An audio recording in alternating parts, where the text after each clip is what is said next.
പറയുകയാണ്, എനിക്ക് നിന്നെ വല്ലാത്ത ഇഷ്ടമാണ്, നീ എന്റെ മോഹമൊന്ന് സാധിച്ചു തരുമോ, എന്റെ ആഗ്രഹമൊന്ന് സാധിച്ചു തരുമോ? ആരും അറിയില്ല, ആരും കാണില്ല. പടച്ചവനെ, ഒരു യുവത്വത്തിന്റെ നടുവിലൂടെ നടന്നു പോകുന്ന ഒരു ചെറുപ്പക്കാരിയായ പെണ്ണ് തന്റെ നെഞ്ചിലേക്ക് ചേർത്ത് പിടിച്ചിട്ട് യാചിക്കുമ്പോ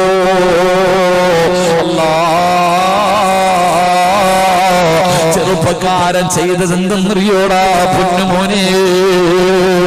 അവിടന്ന് പൊട്ടിക്കരയുകയാണ്, അല്ലാഹുവേ, ഞാൻ നരകത്തിലായി പോയല്ലോ, ഞാൻ വ്യഭിചാരിയായി പോയല്ലോ, ഞാനൊരു പാപിയായി പോയല്ലോ. അവിടന്ന് പൊട്ടിക്കരഞ്ഞ് ബോധം കെട്ട് താഴെ വീഴുകയാ. ഒരു പെണ്ണ് തന്റെ ശരീരത്തെ പിടിച്ചിട്ട് ആഗ്രഹം സാധിപ്പിച്ചു തരാ യാചിക്കുമ്പോ അവിടന്ന് വ്യഭിചാരിയായി പോയെന്ന് കരുതിയിട്ട് അല്ലാഹുവിനെ കുറിച്ച് പേടിച്ചിട്ട് അവിടന്ന് തലകെട്ടതാ തലകറങ്ങി താഴെ വീഴുകയാണ്. പെണ്ണവിടെ ഇട്ടിട്ട് ഓടി രക്ഷപ്പെടുകയാണ്. ചെറുപ്പക്കാരൻ ബോധമില്ലാതെ വഴിയിൽ കിടക്കുന്നു. അവസാനം വഴിയാത്രക്കാര് കണ്ടു. അവിടന്ന് ചുമന്നുകൊണ്ട് വീട്ടിലേക്ക് കൊണ്ടുപോയി. പ്രായം ചെന്ന ബാപ്പാടെ മുന്നിൽ തന്റെ പൊന്നാര മകനെ കൊണ്ടുവന്ന് കിടത്തി. ബോധം തിരിച്ചു വന്നപ്പോ വാപ്പ ചോദിക്കുന്ന, മോനെ, എന്താണ് നിനക്ക് സംഭവിച്ചത്?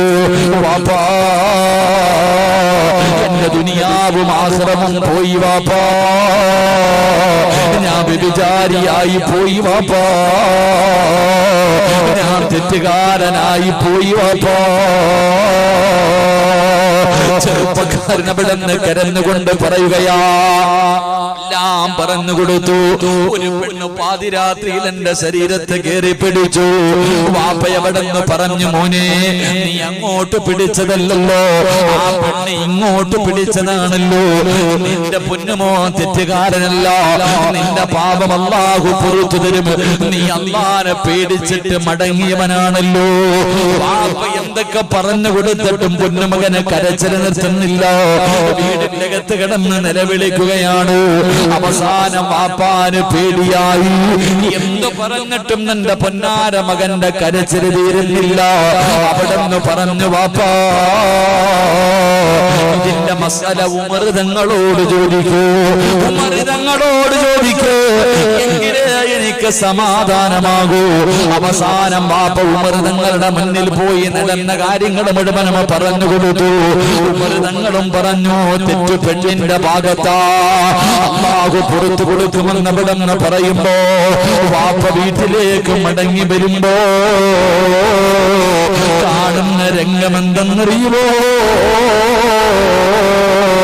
സുബ്ഹാനല്ലാഹ്, തന്റെ പൊന്നാര മകന്റെ മയ്യിത്താ.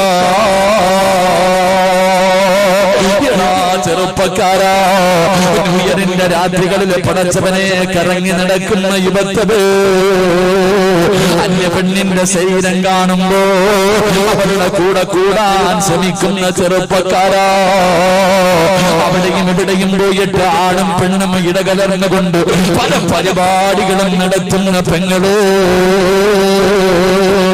അല്ലാഹുവേ, ഒരു പെണ്ണ് തന്റെ ശരീരത്തിൽ പിടിച്ചു. അല്ലാഹുവേ, ഞാൻ വ്യഭിചാരിയായി പോയി, എന്റെ ദുനിയാവും ആഖിറവും നഷ്ടപ്പെട്ടു പോയി. പേടിച്ച് നിലവിളിച്ചിട്ട് നെഞ്ചു പൊട്ടിയിട്ട് മരിച്ചു കിടക്കുന്ന പൊന്നാര മകന്റെ മയ്യത്താണ് വാപ്പ കാണുന്നത്. അവസാനമല്ല, ആ പൊന്നുമകന്റെ ജനാസ കബറിലേക്ക് ഇറക്കി വെക്കുമ്പോ തങ്ങൾ പറഞ്ഞ മറുപടി എന്തെന്നറിയോ?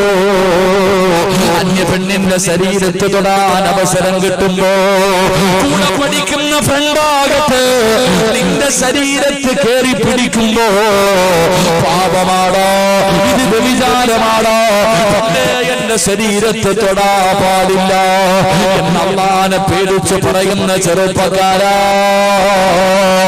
സഹോദരന്റെ ഭാര്യയാകട്ടെ, കുടുംബത്തിലാകുന്ന പെണ്ണുങ്ങളാകട്ടെ, തൊടുന്നത് പാപമാടോ, അത് വ്യഭിചാരമാടോ, എനിക്ക് റബ്ബിനെ പേടിയാണെന്ന് പറയണം പൊന്നുമോന്.